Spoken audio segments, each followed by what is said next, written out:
Hi friends, ఈరోజు వచ్చేసి నేను టమోటా బిర్యానీ చేసినాను. ఈ టమోటా బిర్యానీ వచ్చేసి మనం కర్రీ లేకుండానే తినొచ్చు. చాలా స్పైసీగా ఎమ్మీగా వచ్చిందనమాట. చాలా బాగుంది.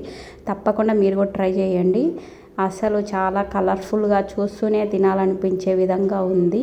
ఈ టమోటా బిర్యానీ అనేది మనము వెజిటేబుల్స్ ఏం లేనప్పుడు క్విక్గా కర్రీ లేకుండా ఏం లేకుండా త్వరగా చేసుకోవాలనుకున్నప్పుడు ఇలా చేయండి. ఫస్ట్ అయితే మనం ఒక వెడల్పాటి గిన్నె తీసుకొని అందులో ఆయిల్ వేసుకోవాలి. 2 స్పూన్స్ ఆయిల్ బదులు నెయ్యి వేసుకోవచ్చు.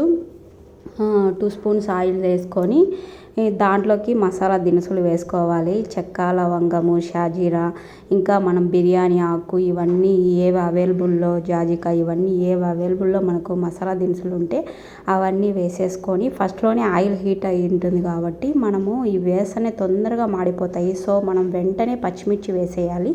పచ్చిమిర్చి వేసిన తర్వాత కొద్దిగా వేగిన తర్వాత దీన్ని బాగా ఫస్ట్ పచ్చిమిర్చి అనేది చీలికలుగా కట్ చేసుకొని వేసుకోవాలి. మనం పచ్చిమిర్చి అలాగే వేస్తే సరిగా వేగవు, బట్ చిందేసి నూనె చిటికలు మనం ఫేస్ మీద పడేదానికి ఛాన్సెస్ ఉన్నాయి. తర్వాత ఆనియన్స్ స్లైసెస్గా కట్ చేసుకొని తర్వాత ఆనియన్స్ అనేవి యాడ్ చేసుకోవాలి. పచ్చిమిర్చి లైట్ బ్రౌన్ కలర్లోకి ఎరిగిన తర్వాత మనం ఆనియన్స్ ఇందులోకి యాడ్ చేసుకోవాలి.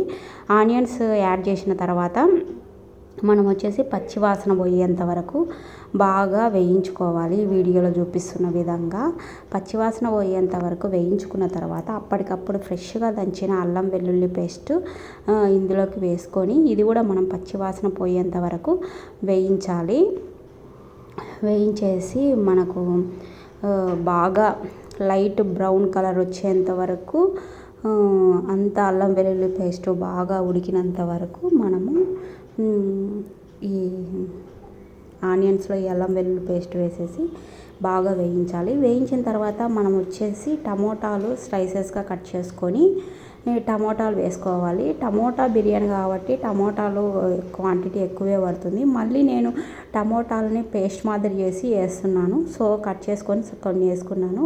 దీంట్లో సరిపడినంత సాల్ట్, మనం అదేవిధంగా పసుపు కూడా వేసుకోవాలి. పసుపు మంచి యాంటీబయాటిక్గా పనిచేస్తుంది. అదేవిధంగా at the same time food colour use చేయకుండా మనకు బిర్యానీ చాలా కలర్ఫుల్గా కూడా వస్తుంది. కరివేపాకు, ఈ కరివేపాకు ఊరు నుంచి మా ఫ్రెండ్ తీసుకొని వచ్చింది, చెట్టుకు తెంపుకొని వచ్చిందనమాట. సో ఈ కరివేపాకును కూడా మనం వేసుకోవాలి. ఇంకా మనం పుదీనా, నెక్స్ట్ కొత్తిమీర ఇవన్నీ వేసుకోవచ్చు, బట్ అవన్నీ నా దగ్గర లేవు. సో నేను స్కిప్ చేసేసినాను. ఇంకా మనము టమోటాను పేస్ట్ మాదిరి వేసేసుకొని ఇందులో వేసుకోవాలి.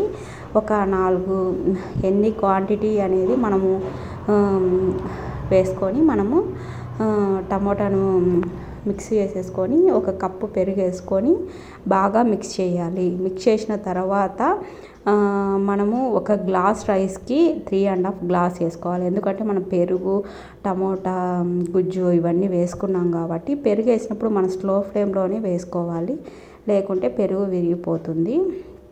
ఇలా మనము 2 గ్లాసెస్కి నేను 3.5 గ్లాసెస్ వేసుకుంటున్నాను. లేదంటే కొంచెం మెత్తగా కావాలనుకుంటే మనము 4 గ్లాసెస్ వాటర్ కూడా యాడ్ చేసుకోవచ్చు. ఇలా యాడ్ చేసుకున్న తర్వాత మనం వచ్చేసి బిర్యానీ మసాలా అనేది వేసుకోవాలి. బిర్యానీ మసాలా నేను షాప్లోంచే తెప్పించినాను. ఇంట్లో కూడా మనం బిర్యానీ మసాలా ప్రిపేర్ చేసుకోవచ్చు. అది ఎలా ప్రిపేర్ చేసుకోవాలో నేను ఒక వీడియో తీసి పోస్ట్ చేస్తాను. నెక్స్ట్ వచ్చేసి మనం గరం మసాలా కూడా ఇందులోకి యాడ్ చేసుకోవాలి. స్పైసెస్ ఏమున్నా కూడా, ఇంకా మనకు ధనియాల పొడి ఇవన్నీ ఏమున్నా కూడా మనము కొద్దిగా లైట్గా కారం పొడి ఇవన్నీ, ఎందుకంటే మనం కర్రీ లేకుండా తింటున్నాం కాబట్టి కొంచెం స్పైసీగా ఉండాలి. ఇందులోకి కొంచెం పులుపు కూడా మనకు కావాలనుకుంటే లెమన్ కూడా మనం పిండుకోవచ్చు. ఇలా అంతా వేసుకున్న తర్వాత ఇలా బాగా ఉడికినప్పుడు ఈ స్టేజ్లో మనం రైస్ అనేది వేసుకొని బాగా అన్నం చెమ్మ పీల్చుకునే విధంగా మనము కుక్ చేసుకోవాలి. వీడియోలో చూపిస్తున్న విధంగా. ఇప్పుడైతే మనకు టమోటా రైస్ అనేది రెడీ అయిపోయింది. చూడండి ఎంత కలర్ఫుల్గా, చూస్తూనే తినాలనిపించే విధంగా ఉంది ఈ టమోటా రైస్. మీరు కూడా తప్పకుండా ట్రై చేయండి.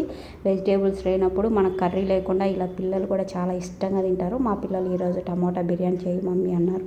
సో నేను టమోటా బిర్యానీ చేశాను. మీరు కూడా తప్పకుండా ట్రై చేయండి. ఈ వీడియో కనుక మీకు నచ్చినట్లయితే లైక్ చేయండి, షేర్ చేయండి, సబ్స్క్రైబ్ చేయండి. మరో మంచి వీడియోస్ నేను మళ్ళీ పోస్ట్ చేస్తాను. బాయ్.